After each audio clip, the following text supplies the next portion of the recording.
I'll begin by saying that I'd wanted to play guitar since the mid '50s when I heard all the basically guitar-based music like Johnny Cash and Elvis Presley and Buddy Holly. Mm-hmm. You know, it all turned into a very guitar-based. You know what I mean? The guitar was really prominent in the sound, and I excuse me. I played piano, and I played drums in bands and stuff, and I just thought I want to get my hands on a guitar, but the town I was raised in was so small that there were no guitars there. And so when I graduated from high school, I went over to Seattle looking for a place that had somebody playing music. I knew some folk songs that I'd learned from the Burlesque songbook, and I knew some Johnny Cash songs and things like that. And so I found this place in the University District in Seattle that had acoustic music, and I had gotten a ukulele, and my mother had bought me a baritone ukulele for graduation. So I had that, and I went in there with the ukulele and with these few songs that I had, and basically got hired to sing there. And within about, I don't know how many months it was, but it wasn't very many, I had a guitar. You know, I got a guitar, and started learning to play it, and basically that's all I did. I didn't work other job. I worked there every night, which didn't pay much. Paid $4 or $5 a night, I think. $3 sometimes. Because we had maybe 4 people working there. You know, one would do a half-hour set, and somebody else would do one. Or sometimes we would go back and forth with songs. And so that, and the fact that I paid $45 a month for an apartment in the University District in 1962 allowed me to play music until 3 or 4 in the morning with everybody. You know what I mean? After the place closed about midnight, we'd go to somebody's house and sit around and play guitars. And I just played all the time. And then I'd go to bed and go to sleep and get up at 2 or 3 in the afternoon, and by 6 or so I'd be back. Did you ever take lessons, or was it something you picked up by yourself? No, but having the experience of playing the piano was a big help, because I knew if something was in the key of, if they say, okay, this is in the key of E, and I knew an E chord, I'd know what the 4 and 5 chords were already, because I knew scales. Right. So I didn't have to wrestle with that. I just had to wrestle with being able to change chords quickly enough, and then I decided that I wanted to finger pick. I didn't want to strum. I wanted to learn to finger pick. So I just taught myself by watching other people, and some of the people I played with, and within 2 years, I was basically in making my first record in California, Arhoolie Records. And because I played constantly, you know what I mean? People think, well, I can play for a couple hours a week and get really proficient with this, but you really can't. I mean, you have to do it.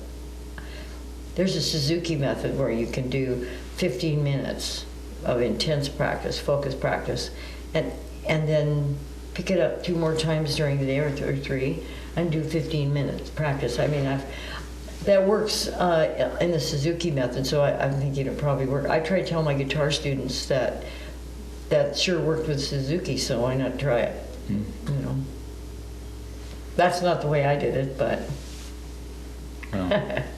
Oh, and then you wanted to know how the music business has changed. Well, for one thing, I was probably the only female. I know I was the only female on the West Coast that actually played guitar and sang, as opposed to just strumming. And there was one woman on the East Coast. One. I can't remember her name. I think it was Debbie Green.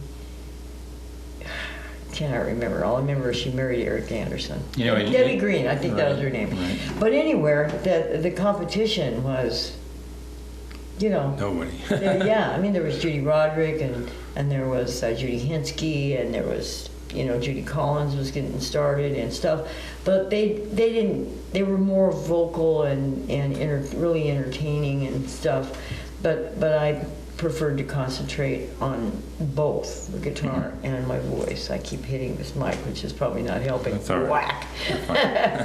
Whack. So that was one of the things. The next thing is that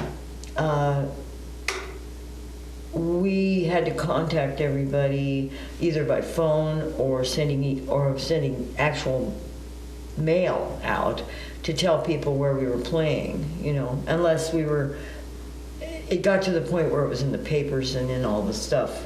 But at first, it's like I had to actually manually send everything out. Now I have email, Facebook, my website. I have all of this media that helps me with my job. Mm-hmm. So it's changed considerably and helped a lot. Mm-hmm. Oh. I mean, I could say it costs less to do it the way we do it now, but then again, we have to buy the equipment to do that with, so, but it's not as much work. I mean, manually, I can send out 4,000 emails with a special, program I have. I can send them all out at once, right? I can write my email and they all go out. So that's a definite benefit. What were the tools you had back then? Right now, these days, I'm thinking a lot of artists are using Facebook and websites and Right. digital. They're getting their work out digitally. What were you targeting back then in the '60s? What was your mechanism to get radio? I guess Posters, radio. Radio was a lot bigger deal then, right? Yeah, Because right. there wasn't anything on TV worthwhile watching, and I did a lot of radio stuff and put up posters everywhere and sent out postcards and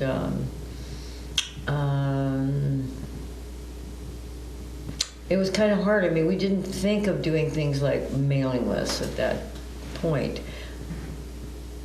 It's really funny. We wouldn't go anywhere at this point without a mailing list because that's what keeps new people coming in. If they see you for the first time and they're not on your list, then you can hope to see them at the next gig. But as you come up in stature in the music community, then of course it gets easier because other people start kind of picking up the slack a little bit. Like I said, you get interviews in the paper, or you get write-ups, or you start working in places like the Triple Door that puts humongous ads in, the Stranger and the Seattle Weekly and stuff like that. So you know that a very large group checks those. And it's in the in the papers, what's happening around town, and some radio. I get a lot of help from a great radio station in Tacoma, KPLU, wonderful station. John Kessler is just the best DJ. And there's a wonderful station in Everett, in Bellevue, and they're all over, and they help a lot.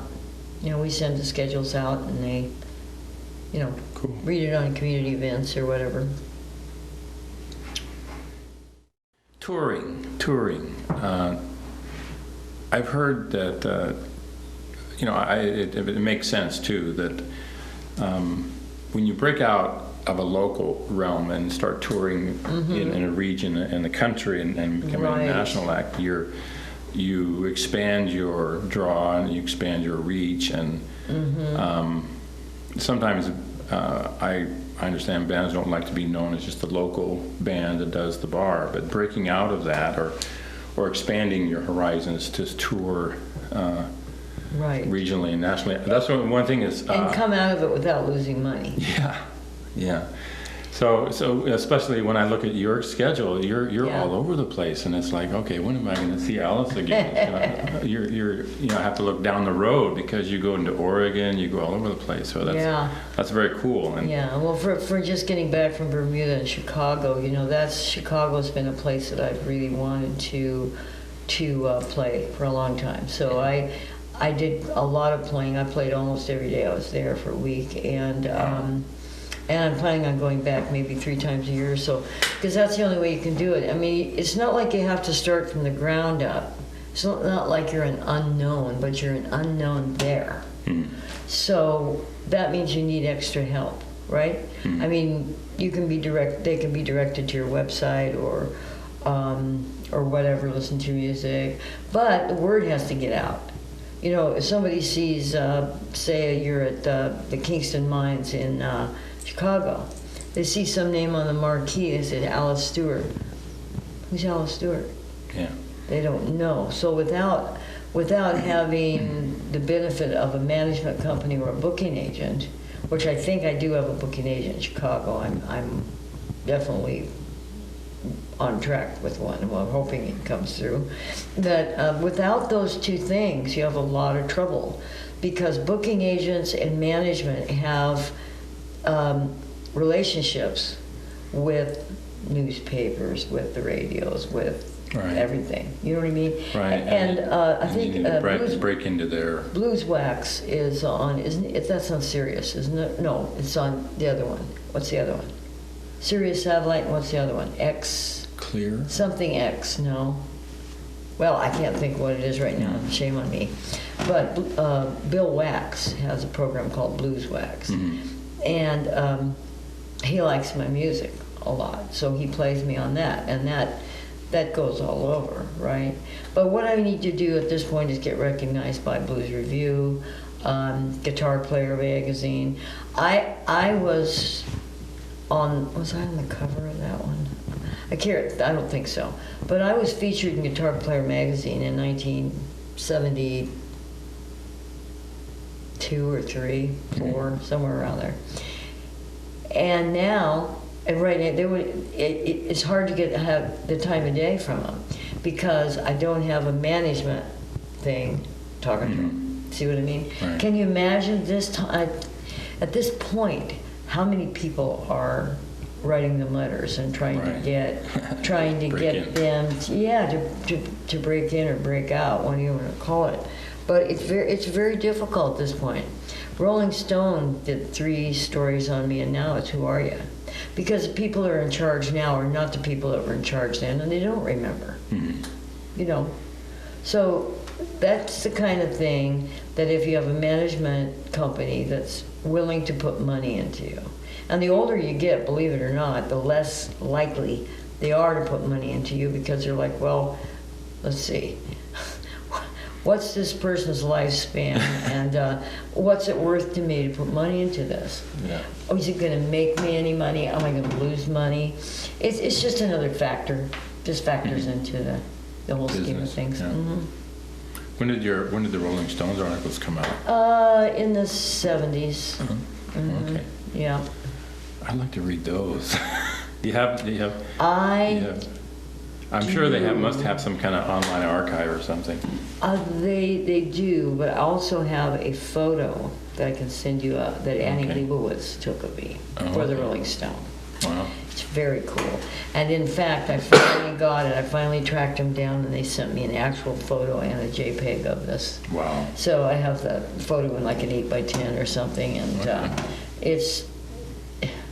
it's one of the first assignments, I think, that Annie Leibovitz had with Rolling Stone. So she was at my house about 4 hours, you know, just waiting for exactly the right time to take the photo. It was, you know, and we got comfortable with each other, because you don't want to take a photo with somebody that's not comfortable. Yeah. Because that's I think interviews are the same.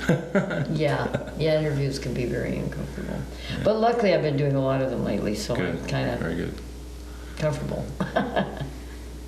Okay.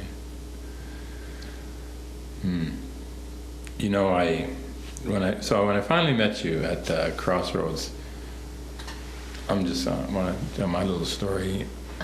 I want to capture something. When I go somewhere, I want to capture something. It's like to me it's like a document of my journey through music, and so I don't want to leave a place without a CD or without a picture or even video. Sometimes I do videos without much notice sometimes, and so I went to Crossroads with my stills camera, and I was taking pictures, and you didn't know who I was, and you didn't know if I could do anything for you, or I might have been annoying you with just taking pictures, but Never know. so anyway, there was a break, and so a lot of bands, band members take a break. They go outside, get fresh air, smoke a cigarette, and take a Right. break. But you were over there signing CDs and talking to your fans, and it was so you didn't actually have a break. You were you were engaging the crowd. So I got my CD from Pat, and I went over there and I asked you if I could make a slideshow with the photos I was tagged. I got some photos, and I can make a slideshow. And is there a song that you would like on it? And I think it was Freedom, you said. And I asked you if it would be a problem. You said, no, I'm not territorial about those things. And so I was really impressed and grateful. I was really impressed that you felt comfortable with that. And I kind of felt that the way you treated me was the way it had to be the way you would treat anybody, because I was just an anybody then.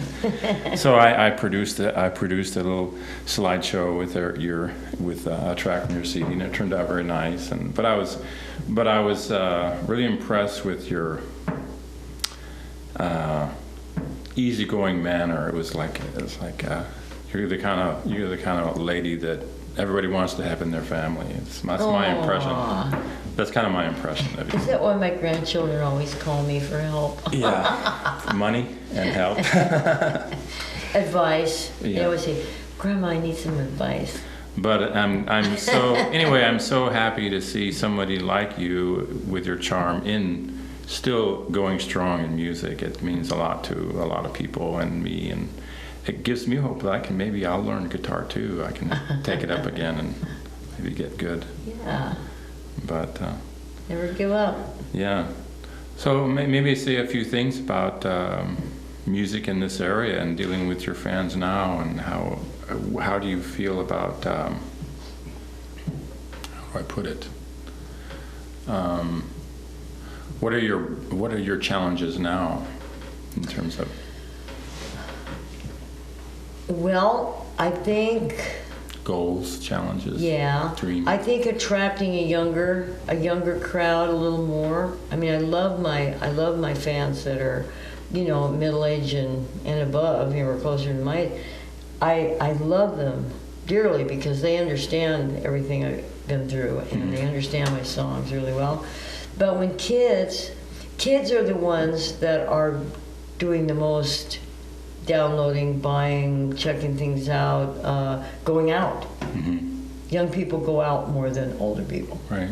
So, and when they hear the music, they're kind of into retro right now, and I feel that I'm kind of, what I call my music really is kind of Americana blues roots. Mm-hmm. Because I do a lot of things that people wouldn't call straight blues, but it is American music. It's Right. American and it's rootsy, and kids like that. They like that. There's a whole, Steve Earle and Lucinda Williams, and there's all kinds of people I could name that are making it in a big way because kids have caught on to the music. So getting my message out to kids who have the buying power, a lot of them, and the time. Right. That's a big goal right now. Yeah, and I think a lot of it is helping, trying to find ways to help them expand their, the realm, the reach of their appreciation in terms of genre of music. There's a lot of people like rap and pop and blues. When I was growing up, blues wasn't spun on the radio. It wasn't popularized as much as pop and rock. Not here. Yeah. Right. But in Oklahoma City and Chicago, Yeah. and it was, but not here. This is a very, what am I trying to say here? I can't think of what I'm trying to say. I know what I'm thinking. Yeah, I but understand. can't. Yeah. It's a very flat. It's like when I first moved back here about 10 years ago. I was amazed. I've been living in California for 35 years. And came back up here, and I was amazed to see the segregation of the blacks and the whites in Seattle. I was like, where, you know, I'd play a show, and I'm like, there's no black person in here. Why is that? This is a blues club, or this is a, what's going on? So I made friends with some people in Columbia City, and I went down there. I said, "What's the problem? You know, why don't you come and sit in with me at this?" "Oh, we wouldn't be welcome there." I'm like, "Excuse me? That's how many years ago in my mind? You know what I mean?" I mean, it was never a thing that existed with me anyway. I mean, I learned a lot of my skills from listening to black people and from hanging out with black people in Oakland and, you know, Berkeley and stuff. And I just didn't get it. I was like, what is the problem? And it's a problem on both sides. It's not just, I think sometimes it's more the black person feeling like they're not welcome than, you know what I mean? That is so yesterday, you know? Yeah, I mean, way yesterday. And stupid. But it's over the last 4 or 5 years now, I'm seeing a little more integration here and there. But yeah, it's just strange. I mean, even when somebody like Robert Cray comes to the Triple Door, 4 people in the audience out of 300 people might be black people. What? A lot of black people have lost they're more into hip hop than blues, though. There is that. There's that going on. But yeah, I just wish everybody learned how to get along, including all those people over there that fight each other all the time. I'm currently trying to write a song about my relationship with my mother, or pretty much my non-relationship with my mother. I was not raised by my mother. I was raised by her sister, older sister. And I saw my mother twice a year. And what was it, if I might ask? Either she or my aunt decided that she wasn't fit to take care of me. But my aunt and I were like oil and water. Although I learned many valuable things from her, like how to cook and how to be proper and mannerly and blah, blah, blah. And, we really didn't have a strong, loving relationship. Because I didn't want to be with her. I wanted to be with my mother. Right. So I didn't even figure all this out until much later. But you know, kids get something like that in their head, and I begged my mom every time I'd seen her, take me with you, because my aunt she got violent with me some, and emotionally traumatic, and it was very, very hard, and it gave me a lot of neuroses and problems getting along with people when I was younger. It took years to get over that. So anyway, I'm trying to write a song right now that kind of encapsulates that whole way I felt growing up, but I'm trying to do it in a manner that's not somber and singer-songwriter-ish. And I'm not saying I hate singer-songwriters. I'm just saying that sometimes it becomes a little bit too navel-gazing for me. I don't want this to sound like, oh, my poor me, because that's not how I feel about it. I feel like she lost out. I mean, that's how I finally have come out on this song, is that I didn't lose out, you did, because you didn't, she made my name up. I found that out when I was, I don't know, in my 40s or something. Your Alice Stuart name? Yeah, she made up Stuart. She made that up. I got the name of my actual father, which is McNabb, but they weren't married, and she was with them for a week, and then she never saw him again, and never told me who he was until I was in my 50s, and he was gone by then.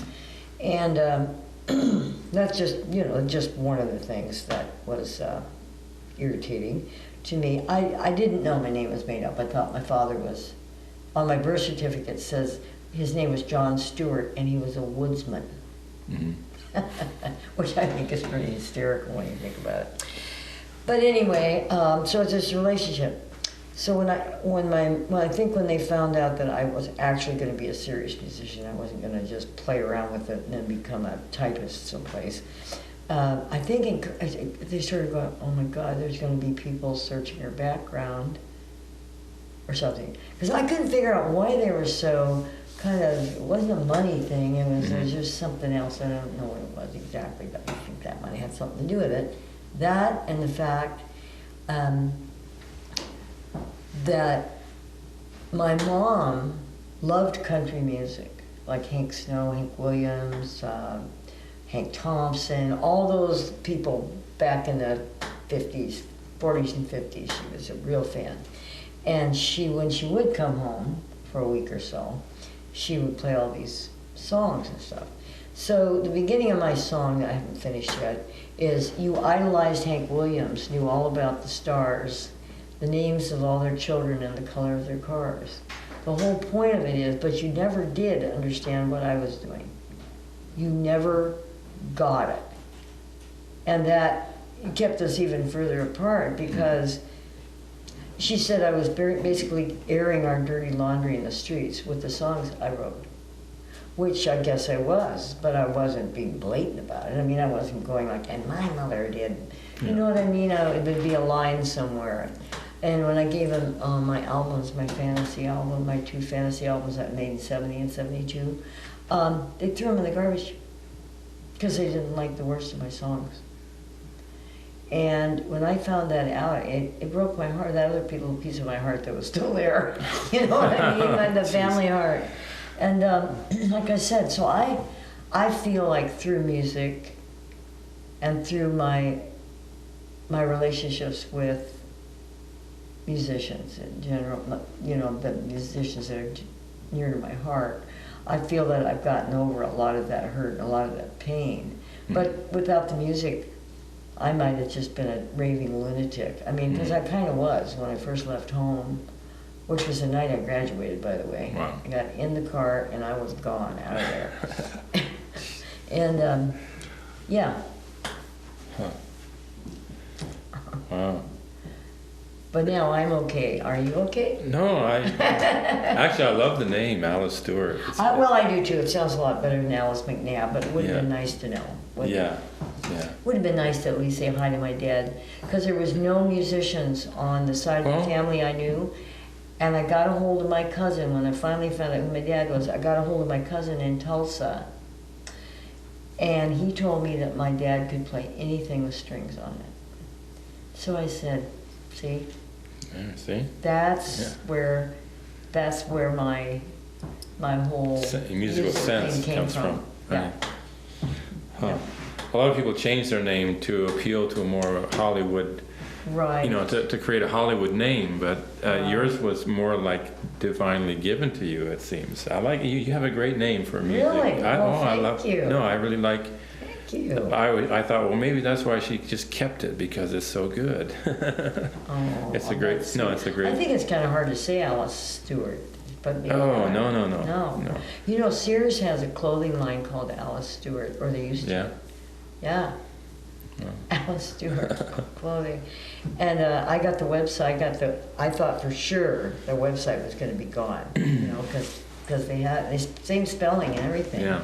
But they hadn't picked it up, so I got the domain name. Wow, that's good. And it's good. You have a great website, by the way. Thank you. I like it. I like it a lot. Much thanks to Lenny Wyeth, a friend of mine who used to do all the web work for Seattle Times. Oh, okay.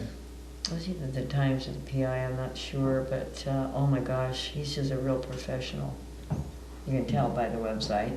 Anyway, I wish you nothing but success, and I hope this interview and whatever you make of it can help sell tickets and help your birthday bash at the Triple Door become something special. On June 16th. June 16th, that's right. That's right. 2 shows, not just one. Yeah. 7 o'clock and 9:30. 9:30. Yeah. Okay. Yeah. And for those that are interested, there'll be an after party, but I need to know how many people expect to that, because I need to know how much food to order and whatnot. That's right. So, And Triple Door is just a beautiful venue. It is a beautiful it's place. the nicest venue in Seattle, in my mind. Yeah. and the easiest, nicest people to work with. I love playing there. Park right next door, go down the Right. elevator, go inside, Right. have a nice meal, and Yeah. catered to you, and a beautiful stage and beautiful music. Yeah. Charming lady. And a wonderful band. Yeah, yeah. Yeah, I have Lee Oscar's going to be sitting in, and Patty Allen, Oh, wow. and Liz Latham are going to be singing some backup. And then I have a special guest from California coming to play a song that he wrote. He's going to play the guitar, and I'm going to sing it. Wow, So it's going to be a big night. wow. Yeah, great. I'm going to be there. Good. Yeah. Okay, well, thank you very much. Thank you. Thank you so much, Ron. Yeah. Helped me a lot.